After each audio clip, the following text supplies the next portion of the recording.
दोस्तों आज class 10th के एलिमिनेशन मेथड मतलब तुम्हारे मैथ बुक के एक्सरसाइज 3.4 का सारा क्वेश्चन बताने वाला हूँ। यार 3.5 तुम्हें बना के बताना होगा या फिर तुम अपने से बना लोगे, ज़रा कमेंट में बताना। तो यार आज 3.4 का ना एक इम्पोर्टेंट क्वेश्चन है, उसको भी मैं अभी बताने वाला हूँ वीडियो में। फर्स्ट नंबर में तुम्हें बोला गया है कि एलिमिनेशन मेथड का यूज करके एक्स और वाई का वैल्यू निकालें। तो फर्स्ट नंबर का क्वेश्चन मैं लिख लेता हूँ। यहाँ पर दो इक्वेशन दिया हुआ है, ये फर्स्ट इक्वेशन है और ये सेकंड इक्वेशन। तो दोनों इक्वेशन को इक्वेशन 1 और इक्वेशन 2 मान लेना है, सीधे मान लेना है। उसके बाद कंपेयर करना है फर्स्ट इक्वेशन और सेकंड इक्वेशन को।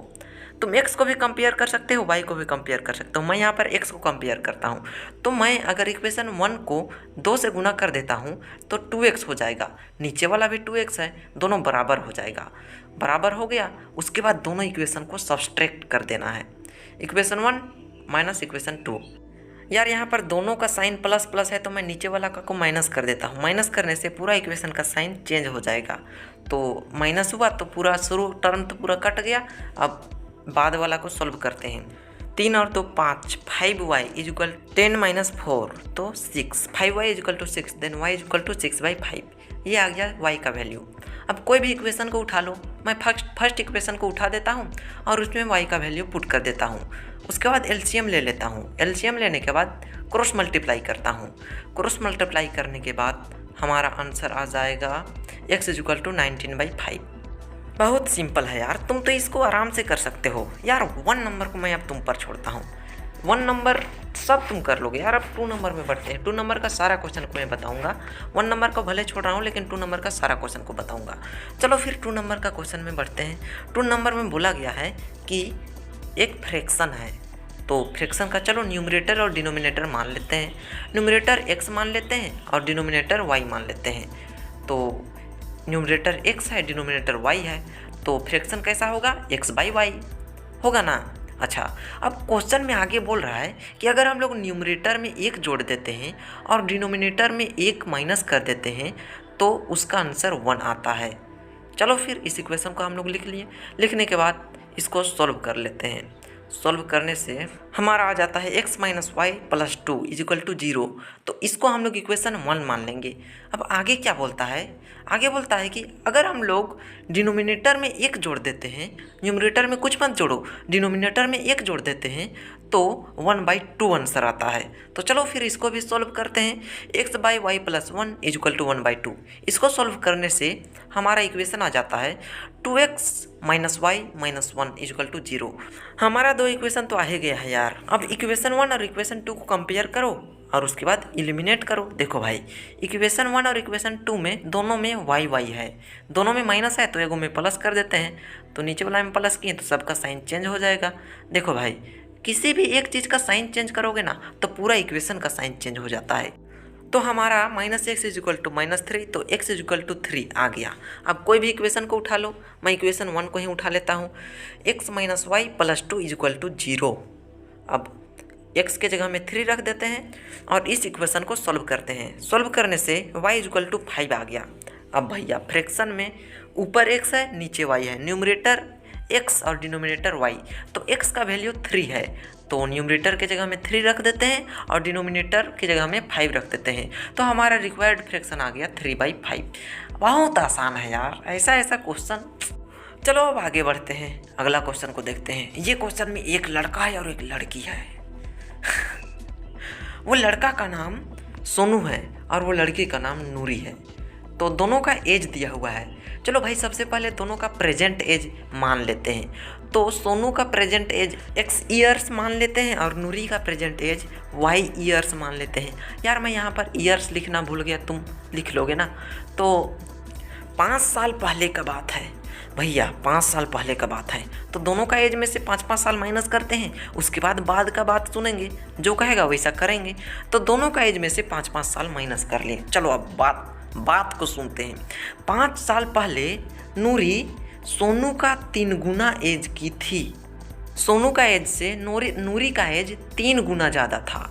तो चलो तब इसको इक्वेशन में फिट करते हैं, बीच में इक्वल टू डालते हैं। देखो भैया, 5 साल माइनस किए तो नूरी का एज तो 3 गुना हो ही गया, लेकिन यार बीच में इक्वल टू है। अब इक्वल टू का रिस्पेक्ट करने के लिए हम सोनू का एज को 3 से गुना कर देंगे तो सोनू का एज 3 गुना हो जाएगा, तो नूरी के बराबर हो जाएगा। बराबर करना है इसीलिए हम लोग 3 से गुना किए। उसके बाद इसको सॉल्व कर देना है। सॉल्व करने से हमारा इक्वेशन आ जाएगा 3x - y - 10 = 0। ये हो गया पहला इक्वेशन। अब बाद का बात सुनो, दोनों का प्रेजेंट एज से 10 साल बाद का बात है, तो दोनों में से 10 साल जोड़ देते हैं। दोनों का एज में 10 साल जोड़ देते हैं, तो दोनों का एज में 10 साल जोड़ दिए, तो उसके बाद क्या होगा सुनते हैं। 10 साल बाद नूरी का एज सोनू का एज से दुगुना रह जाएगा। नूरी का एज में 10 साल जोड़े तो ये तो दुगुना हो ही गया, बीच में इक्वल टू है, इसको रिस्पेक्ट करते हुए हम लोग सोनू का एज को 2 से गुना कर देंगे, तब इक्वेशन बराबर होगा। उसके बाद सोल्व कर देना है। इक्वेशन बनाने तक ही देरी है, उसके बाद सोल्व करने में क्या देरी होगा। अब हमारा इक्वेशन 2 भी बनने को तैयार है, बन गया। इक्वेशन 1 और इक्वेशन 2 बन गया। अब भाई इसके बाद का काम तो तुम करना यार। 1 2 तो बन गया, इसके बाद तुम एलिमिनेट कर देना एलिमिनेशन मेथड से माइनस करके। अब हम लोग 2 नंबर का C नंबर देखते हैं, जो कि बेहद इंपॉर्टेंट है यार, बहुत ज़्यादा इंपॉर्टेंट है। इसमें मैं थोड़ा ज़्यादा टाइम बिताऊंगा। भाई एक नंबर है, 2 डिजिट का नंबर है, जैसे 28 2 डिजिट का नंबर है, 52 99 ये सब 2 डिजिट का नंबर है। तो इसी तरीके से एक 2 डिजिट का नंबर है, जैसे एग्जाम्पल में 28 को ही देख लेते हैं। 28 का दोनों डिजिट को जोड़ने से 10 आता है। इसी तरीके से उस 2 डिजिट नंबर का दोनों डिजिट को जोड़ने से 9 आता है। समझ रहे हो ना यार। जैसे कि 52 का दोनों डिजिट को जोड़ने से 10 आता है, 5 और 2 10। इसी तरीके से उस नंबर का भी दोनों डिजिट को जोड़ने से 9 आता है। तो चलो यार दोनों डिजिट को x और y मान लेते हैं, क्योंकि भाई जब तक तुम इस चैप्टर में रहे हो ना x y मानना ही होगा।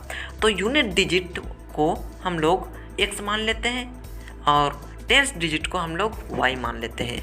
जैसे ये एक नंबर है तो इसका 8 1s प्लेस में है, 2 10s प्लेस में है, उसके बाद जो नंबर रहेगा वो 100 प्लेस में रहेगा। प्लेस वैल्यू वाला पढ़े थे ना, उसको एक्सपेंडेड फॉर्म में लिखने से ऐसा आता था, एक 0 बढ़ते जाता था। हाँ यार बहुत पहले पढ़े थे, तो इसलिए हम लोग 1s डिजिट 10th डिजिट ऐसा लिख रहे हैं। इतना तक समझ में आ गया? हाँ पूरा मस्त से समझ में आ गया। आगे देखो, तो दोनों डिजिट को जोड़ने से 9 आता है। ये वाला को हम लोग फर्स्ट इक्वेशन मान लेते हैं, x + y = 9, ये पहला इक्वेशन। अब आगे देखो, अब हम लोग इसको नंबर के फॉर्म में लिखते हैं। डिजिट के फॉर्म में तो समझ लिया, अब इसको नंबर के फॉर्म में लिखते हैं। यार जब हम लोग इसको नंबर के फॉर्म में लिखेंगे ना तो इसका वैल्यू दे के लिखना होगा। जैसे x यूनिट डिजिट है, 1s डिजिट है, इसलिए x को ऐसे ही लिखेंगे। y 10th डिजिट है, इसलिए y को 10 से गुना करके लिखेंगे। तो चलो तब इसको डिजिट के फॉर्म में लिख ही देते हैं। तो ये नंबर के फॉर्म में कैसा होगा ये तो पता चल ही गया। हाँ भाई 10y + x ऐसा लिखना होगा। उसके बाद क्वेश्चन में बोलता है ये जो नंबर बना है ना इसको अब रिवर्स करो, उल्टा करो। अब उल्टा कैसे करोगे? देखो भैया, जो यूनिट डिजिट में है उसको 10th डिजिट में भेजो, जो 10th डिजिट में है उसको यूनिट डिजिट में भेजो। जैसे कि 28 है, इसको 82 बना दो। 8 यूनिट में था तो इसको 10th में भेज दो, ऐसा। भाई अब x को 10th डिजिट में भेजना है, y को यूनिट डिजिट में भेजना। यार जब x 10th डिजिट में जाएगा ना तो 10th डिजिट वाला को तो 10 से गुना करना पड़ता है, इसलिए 10x होगा। और y यूनिट डिजिट में आएगा तो वो तो किसी से गुना नहीं होता है।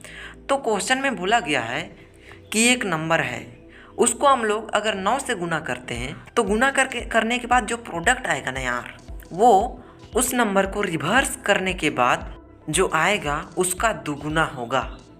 यहाँ पर थोड़ा कॉम्प्लिकेटेड है, समझ सको तो समझ लो यारो, यहीं पर कॉम्प्लिकेटेड है। थोड़ा ध्यान से देखो ना, आराम से समझ में आएगा। उसके बाद सॉल्व कर देना है, बस यहीं पर। एक बार बुक का क्वेश्चन देखो, एक बार इस इक्वेशन को देखो, तब समझ में आएगा। उसके बाद भाई इसको पूरा सॉल्व कर देना है। सॉल्व करने के बाद एक इक्वेशन आएगा। क्या इक्वेशन आएगा हम लोग अभी सॉल्व कर रहे हैं, उसके बाद पता चल जाएगा। यार यहाँ पर जगह नहीं बचा, अब इधर बनाते हैं। -11x = -88y। अब भाई -88y को इधर भेज देते हैं तो +88y = 0 हो जाएगा। ठीक है भाई, -11 को अगर हम लोग कॉमन निकाल देते हैं ना तो x - 8y बचेगा। ठीक है, तो यार x - 8y = 0, ये हो जाएगा हमारा इक्वेशन 2।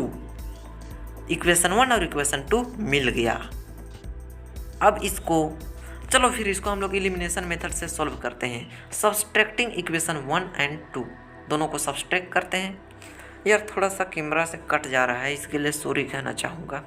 सब्सट्रैक्ट करने के बाद हमारा 9y इक्वल टू 9, तो y equal to 1, y equal to 1 आ गया।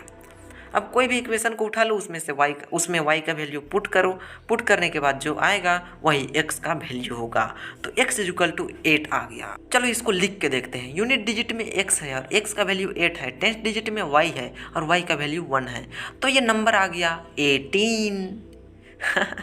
यही नंबर को खोजना था भाई, यही नंबर को। चलो फिर ये नंबर समझ में आ गया, तब तो भाई तुम बहुत बहादुर हो। अगला नंबर बैंक में जाने के बाद होगा।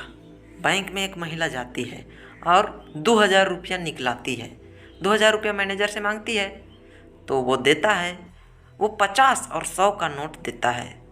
50 और 100 का नोट दोनों को गिनने से 25 गो होता है, मतलब 50 रुपया वाला नोट और 100 रुपया वाला नोट जितना जितना है दोनों को जोड़ने से 25 गो नोट होता है। तुम्हें बताना है कि 50 रुपया वाला कितना गो नोट था और 100 रुपया वाला कितना गो नोट था। तो चलो फिर हम लोग मान लेते हैं कि 50 रुपया वाला नोट x गो है और 100 रुपया वाला नोट y गो है। भाई टोटल कै गो नोट है? टोटल 25 गो नोट है। दोनों नोट का संख्या को जोड़ने से 25 आता है, तो x plus Y equal to 25 हो जाए। तो 50 वाला कितना गो नोट है? x गो नोट है, और 100 वाला कितना गो नोट है? y गो नोट है। तो 50x प्लस 100x, दोनों का पैसा को जोड़ने से कितना होता है? 2000 रुपया। चलो फिर ये हमारा दूसरा इक्वेशन बन गया। 50x plus 100x is equal to 2000। यार इसमें से 50 को कॉमन निकाल देते हैं तो इक्वेशन छोटा हो जाएगा। तो इक्वेशन हमारा छोटा होके x plus 2y equal to 40 हो गया। पहला equation x plus Y equal to 25, दूसरा equation x plus 2y equal to 40। भाई इसके बाद का काम तो तुम करना, हम अगला क्वेश्चन को बताने चलते हैं। अगला क्वेश्चन में एक लाइब्रेरी है। लाइब्रेरी में बहुत सारा बुक है, उसमें एक महाशय है। वो महाशय किताब का पैसा को लेता है, मतलब किताब से जितना पैसा कमाई होता है उसको। तो भाई कोई भी किताब को अगर तुम लेके शुरू 3 दिन रखोगे ना, 3 दिन रखोगे तो उसके लिए अलग पैसा लगेगा। 3 दिन से अगर तुम ज़्यादा रखोगे किताब को तो उसके लिए अलग पैसा लगेगा पर डे करके। अभी हम लोग क्वेश्चन बनाएंगे तो ज़्यादा समझ में आएगा। स्टार्टिंग के 3 दिन का कुछ चार्ज लगेगा और उसके बाद जितना भी दिन लगोगे एक एक दिन करके कॉन्स्टेंट चार्ज लगेगा। तो चलो फिर उसका शुरू का 3 दिन का फिक्स्ड चार्ज को x मान लेते हैं, उसके बाद पर डे जो एक एक दिन करके चार्ज लगता है उसको y मान लेते हैं। तो सरिता नाम करके एगो लड़की आती है और एगो किताब लेके जाती है। वो किताब 1 सप्ताह तक रखती है। 1 सप्ताह रखती है और पैसा कितना देती है? पैसा देती है 27 रुपया। 1 सप्ताह किताब रखती है और पैसा देती है 27 रुपया। चलो इसका इक्वेशन बनाते हैं। देखो भैया 7 दिन में से तो शुरू का 3 दिन का एक कांस्टेंट चार्ज लगेगा, x लगेगा। उसके बाद 3 दिन के अलावे कितना दिन लिए है? 4 दिन और लिए है, तो 4y लगेगा। 1 दिन का 1y, तो 4 दिन का 4y। तो ये हो जाएगा equation 1, x plus 4y equal to 27, equation 1। उसके बाद भाई एक और लड़की आती है, वो किताब को 5 दिन रखती है। उस लड़की का नाम था शशि। तो वो 5 दिन रखती है किताब को और 21 रुपया दे के जाती है। तो इसका भी चलो इक्वेशन बनाते हैं। 5 दिन में से शुरू का 3 दिन तो कांस्टेंट चार्ज वाला लगेगा x, और एक्स्ट्रा हो जाएगा 2 दिन, तो x plus 2y is equal to 21। इसके बाद का सॉल्यूशन तो तुम निकालोगे। मैं अभी बता देता हूँ कि आंसर कितना आएगा। y इज इक्वल टू 3 आएगा। 1 दिन का 3 रुपया लगेगा, 2 दिन का 6, 3 दिन का 9। y इज इक्वल टू 3 आ गया। x इज इक्वल टू, रुको अभी देखते हैं, x इक्वल टू 12। अच्छा, x इज इक्वल टू 15 रुपया लगेगा। अच्छा भाई आज के लिए तो बस इतना ही। अब मिलते हैं नेक्स्ट एक्सरसाइज में। चलो बाय।